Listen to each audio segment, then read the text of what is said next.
Paname. Ici c'est Paname. Ici c'est Paname. Ici c'est Paname. J'ai la tronche du parigot, le cœur qui palpite. On chante, on crie, Paris est magique. Le rouge, le bleu, fier de nos couleurs. Le parc en feu, ressens-tu la ferveur? Yo, salut mes humains, c'est OP, j'espère que vous allez bien et bienvenue sur la chaîne. Bon week-end à toutes et à tous. C'est l'avant-match, le LOSC, le Paris Saint-Germain, nos rouges et bleus. Ah, il y a des choses à dire dans cet avant-match, mais c'est l'intro. Petit point mercato, puisque hier soir, s'est terminé le mercato estival 2024-2025 de nos Parisiens. Mercato qui a fermé ses portes à 23 h. Aucune nouvelle arrivée, alors forcément, tous les loups sont sortis du bois. Et le PSG, c'est un club de bip, Campos, bip, Nasser, bip. J'ai même vu des Luis Enrique, bip. Oh les gars, arrêtez un petit peu votre cinéma, etc. Bien évidemment que oui, on est lucide. C'est sûr qu'en termes de mercato, on a vu mieux côté Paris Saint-Germain.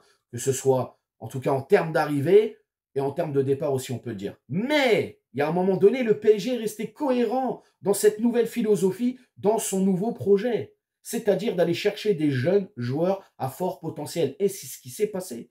Tout simplement, ils sont restés cohérents dans cette nouvelle dynamique. Moi, je suis satisfait de ce mercato. Et encore une fois, pour moi, la réalité, on s'en fout des noms. C'est sur le terrain. C'est là où on pourra avoir un vrai avis objectif ou pas. Peu importe, mais un avis. C'est bien ou c'est pas bien, ou c'est mitigé. C'est tout. Je le vois comme ça. Alors là, venir comme ça, jeter au pilori Campos, Nasser, s'en prendre au club, etc., ça ne sert à rien d'aboyer, les gars. La vérité, c'est le rectangle vert. Après, je peux comprendre. Il y en a, ils sont pas contents, ils voulaient des noms, les Sancho, les machins. Encore une fois, je le répète, la réalité du mercato, ce n'est pas FIFA, ce n'est pas PES, c'est pas la Ligue des Masters, c'est pas le mode carrière. Il suffit pas d'être avec une manette, appuyer sur 2-3 boutons et le joueur y vient. Il y a des paramètres à prendre en compte quand même. Bref, Carlos Soler est bel et bien parti à West Ham. On pensait que c'était un achat, finalement c'est un prêt sec. Alors faut comprendre aussi, parce que là les gens commencent à crier « Ouais, c'est pas normal ». Les gars, West Ham, ils ont le fair play financier au HUC. Ils peuvent pas payer, il fallait qu'ils dégraissent. Ils n'ont pas réussi à vendre. Donc le seul moyen, nous, de nous débarrasser d'un joueur, et que eux, ils le veulent, parce que Lopetegui voulait énormément Carlos Soler, c'était de faire ce prêt-là. Mais rien n'empêche West Ham de pouvoir l'acheter cet hiver s'il dégraisse, ou l'été prochain. Tranquille. Le but, c'est déjà de s'être délesté d'un salaire et d'avoir fait partir ce joueur qui n'avait plus sa place. Tout simplement, Gadou, je crois, qui a rejoint Salzbourg définitivement, si je ne dis pas de bêtises, ou en prêt. On a Garbi, pareil, qui s'est barré du côté de Braga. On a Bernat qui est parti à Villarreal et qui, là aussi, plutôt intelligent comme mode de procédé. Ah oui, puisqu'il est fin de contrat, à la fin de saison, il est en fin de contrat, Bernat. Donc voilà, il est prêté, fin de contrat, c'est terminé, au revoir. Et en plus de ça, on ne paye pas le salaire. Ou alors une partie, je ne sais plus. Peu importe. Les gars, il y a un moment donné, c'est la réalité, il faut l'accepter. Et oui, il y a des supporters dans cette communauté qui ont des fantasmes, qui voudraient voir leurs petits joueurs venir à Paris, mais tous les joueurs n'ont pas envie de venir à Paris. Et le Paris Saint-Germain n'a pas envie d'accueillir tous vos joueurs dont vous fantasmez le nom au PSG. Oh, c'est pas croyable. Bref. On s'abonne à la chaîne si ce n'est toujours pas fait. La petite clochette à côté, on clique dessus pour les notifications, le référencement. On met son plus beau pouce bleu et on lâche son petit commentaire. Donc avant de rentrer dans cet avant-match, encore une fois, je le répète, on a voulu un coach pendant toutes ces années qui ait les clés du camion, qui gère le sportif, qui de mieux que lui sait ce dont il a besoin. Il est satisfait de son effectif, il n'a pas voulu de renfort. Point barre. On jugera à la fin de saison. Ça ne sert à rien de insulter tout le monde à tout bout de champ. Parce qu'on passe pour des rigolos et des clowns. Voilà. C'est ce que disent les autres communautés des autres clubs. Regardez les Parisiens. Ils sont même pas supporters, ils insultent. Bref, comme d'habitude, on fait les stats des deux équipes. On parle de notre adversaire, le LOSC. Et on finit avec les rouges et bleus. Et c'est parti pour les stats.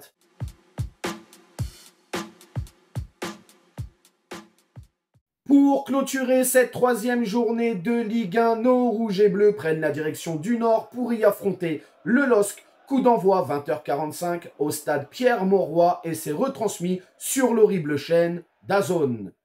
Au classement général de cette Ligue 1, bien évidemment, puisque ça va bouger aussi les gars, il y a des matchs aujourd'hui, il y a des matchs demain, avant celui de nos rouges et bleus.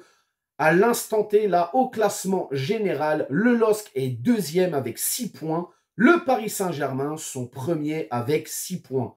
Sur leurs 3 derniers matchs, chacune de leur côté, pour ces deux équipes, pour Lille, c'est 2 victoires et 1 défaite. Pour le Paris Saint-Germain, c'est un match nul et 2 victoires. Sur les dernières face-à-face, les 10 dernières confrontations, toutes compétitions confondues entre ces deux équipes, pour le LOSC, c'est 2 victoires, 2 nuls et 6 défaites. Pour le Paris Saint-Germain, c'est 6 victoires, 2 nuls et 2 défaites. Dernière défaite en date, je crois, en terre lilloise, c'était en 2019, je crois, et c'était un 5-1. On s'était pris une tôle. Hein. Oh là là là là, on s'était pris une sacrée tôle. Voilà les gars, c'est tout pour les stats. On passe maintenant à notre adversaire, Lille.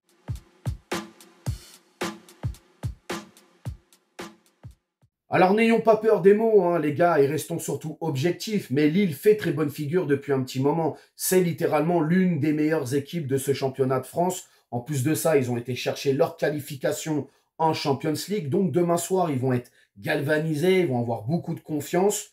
On espère un peu de fatigue pour nous, hein, ce serait bien. Mais voilà, beaucoup de confiance. En tout cas, c'est une bien belle machine ici, pilotée par Bruno Genesio. Alors en termes de schéma tactique, les gars, on n'est pas sur un coach qui est têtu, on est sur un coach qui plutôt s'adapte à l'adversaire. On peut passer du 3-5-2 au 3-4-2-1. Bon bref, il aime bien changer le Genesio. Après, en termes de style de jeu, on le sait, c'est un jeu qui aime faire le jeu. C'est un jeu qui est porté vers l'avant. On aime mettre la pression, on aime avoir la possession du ballon, on aime étouffer l'adversaire. C'est une équipe cohérente, un effectif bien huilé. Demain soir, ce ne sera pas une mince affaire pour nos rouges et bleus. Mais voilà, il y a quand même des points faibles dans cette équipe lilloise, notamment dans la finition et les dernières passes, où je trouve que voilà, ça manque de justesse et de qualité. Donc si on peut exploiter ça, de toute manière, pour moi, la clé de ce match, ce sera la possession. L'équipe qui saura garder le ballon et qui sera finalement la plus chirurgicale devant les cages, gagnera ce match. Mais ça ne sera pas une mince affaire. En tout cas, on va maintenant parler de nos rouges et bleus et des attentes qu'on a pour le vrai gros test de notre Paris Saint-Germain demain soir.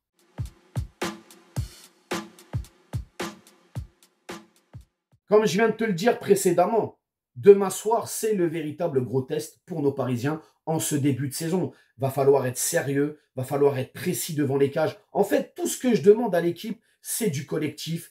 Individuellement, c'est d'être précis, une précision impeccable. Et puis, répéter les gammes, faire le jeu qu'a demandé le coach.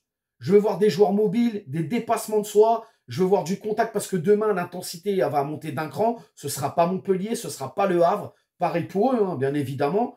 Mais voilà, sérieux, sérieux. Et puis, éclatez-vous, les gars. Éclatez-vous sur le terrain. On le voit contre Le Havre. On l'a vu un peu plus contre Montpellier. Ça prend du plaisir dans cette équipe. Et quand vous prenez du plaisir, nous, on en prend aussi. Donc voilà, éclatez-vous, éclatez-nous, et puis revenez avec les 3 points. C'est tout ce que j'attends de mon équipe, du collectif, des individualités qui font mal à mon petit Barcola, frérot. Fais-leur mal. Fais-leur mal, même si en face, il y a des joueurs de très très haute qualité. Hein. Il faudra faire très attention. Pour le 11 de départ, les gars, le 11 de départ, ça ne bouge pas. Un bon vieux 4-3-3 des familles, avec Donnarumma dans les cages. La charnière centrale, je ne la touche pas. Je mets Pacho avec Marquinhos en capitaine.